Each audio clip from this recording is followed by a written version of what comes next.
Hi, Dr. J here. Today we're going to be doing a review on the Xhaler device. It's a 7-volt unit. I'm sorry, 6-volt unit primarily that uses a couple of the CRC rechargeable 3-volt batteries. It's a pretty nice little unit. It's from a company called Xhaler. It comes with a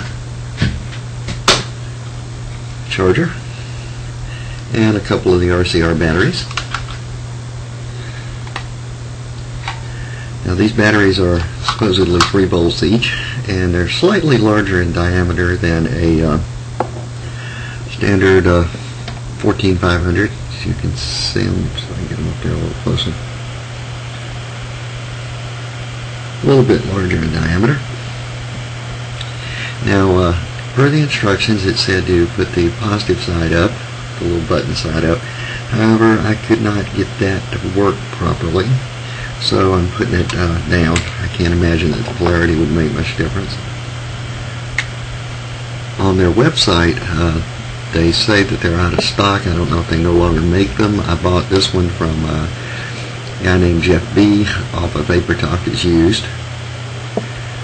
Comes with a cap, a little brass cap. That's where the atomizer screws on, and some kind of little funky plunger type device at the bottom. It's kind of an interesting little setup. It comes with a 901 atomizer and a 901 screw top. At one time they did sell some different screw tops for it, but batteries drop down in there and this screws on. Screws down on top. It's got a little brass button here, and then the bottom is a little plastic cap, and in there you can see the plunger for the end of the battery and the plunger for the button. Now, according to the instructions, they say if it's screwed down completely tight, it gives you 5 volts. If it's loosened, it gives you 6 volts. Now, I'm not sure what their definition of loosened is, so I just kind of loosened it till it was had a little bit of a gap in there. You can kind of see it's got a little bit of a gap. I can't really tell any difference between the two. And then we're going to use a 901 atomizer. Screws down on top. Like I say, I bought this used off a guy. Not the greatest little thing I ever saw, but it'll do. I was looking for some kind of a higher voltage mod because of using the pass-through, the VTPT. Oh, it came with a little bag here too, and Jeff threw in some banana-flavored e-liquid to go with it. To operate it, this is a little awkward. The button is on the bottom, or toward the end, rather than up toward the top like what you would normally expect on a e-smoker or mod. My biggest complaint about it is you really have to jam that switch in. Let me see if I can show you here. It's probably not going to be apparent, but there you can see it would be to the left-hand side of your screen, the plunger, and what it does is it grounds against the body of the device, and unfortunately it has an extremely long throw, and there doesn't seem to be any way to adjust that. But it smoked the atomizer while I was doing that. Let's crank her up here. Let's see how it vapes. I actually have to use my thumbnail to push that button in. That's how far it has to depress. To say it's an okay device. I wouldn't say it's the greatest thing in the world. We're going to use a little bit of their high voltage e-liquid. This is a Kent flavor. I've been direct dripping it. I've used it with a cart and direct drip, but we're going to direct drip this guy. This is a clean atomizer, so I'm going to put about 3 drops in there. A little tip in. Let's give it a try. Now, normally I have to do this with 2 hands because you really have to press that button, and it's fairly heavy. It's made out of metal. This Cool little graphic on the outside is just a piece of like a vinyl or something like that, like basically a sticker.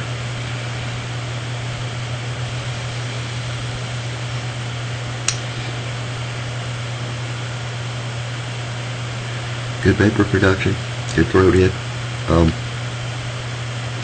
I guess the price is reasonable, but when you start adding on, add some add-ins like the graphics and so forth, it can get on up there in price. Let's try it again.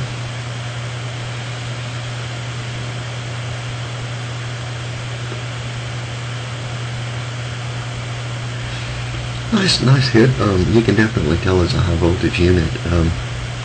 Take for example the BP2.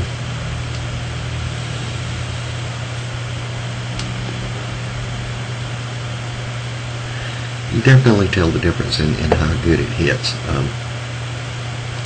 What I wanted this for is I use the pass-through mostly during the day, and I wanted to be able to take this one in the bedroom with me at night.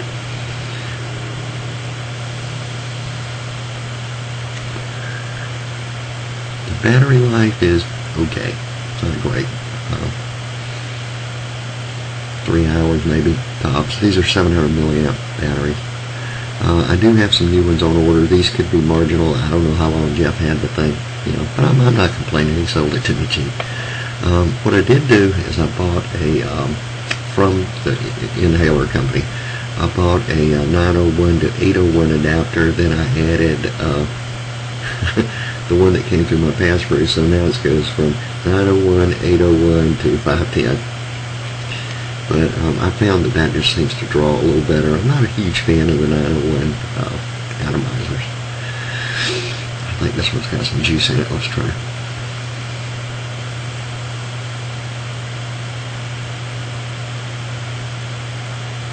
Yeah, that hits a little better. I'm not sure I have enough confidence in this thing to take it out with me if I'm going to be out for any length of time. If I was out for less than an hour, I might trust it without a backup. So okay, it's okay. Certainly one of the least expensive of the little hypo mods. I screwed the little end in here. Let's see if we notice any difference.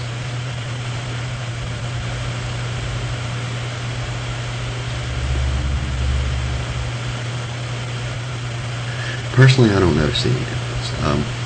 It's just my opinion on the thing. So anyway, that's my review of the Xhaler from Xhaler.com. I'll post up a link to it. It's a pretty slick looking device. It's fairly heavy. It's a good bit heavier than the BP2 or any of those kinds of mods. But I kind of like the thing. It's certainly, I would consider this a home unit. At least that's my opinion on the thing. We'll see when something else comes out what's better. Anyway, that's my review of the Xhaler. I'm going to post this up on vaportalk.com, best forum on the web for e-smokes and PVs and all that crazy stuff. So come on over and say hi to everybody. Until then, this is Dr. J signing off.